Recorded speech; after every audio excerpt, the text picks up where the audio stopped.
গাছপ্রেমী ভাই বোনেরা, আসসালামু আলাইকুম। এখন যেটা দেখতে পাচ্ছেন সেটা হচ্ছে মূলত একটা পাকিস্তানি আনার গাছ। গাছটা খুব একটা বড় না, কিন্তু ইতিমধ্যে গাছে অনেক বেশি পরিমাণ ফুল চলে এসেছে। দেখতে পাচ্ছেন এক একটা ডালে 5, 7, 10টা করে ফুল উপরে আরও আছে। যেমন এই এই ডালটা হচ্ছে একবারে একটা চিকন ডাল, দেখতে পাচ্ছেন। এই ডালে কিন্তু প্রায় 14-15টার মতো ফুল আছে।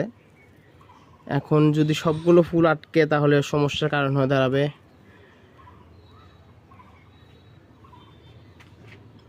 এই পাশে আরও ফুল আছে, দেখতে পাচ্ছেন।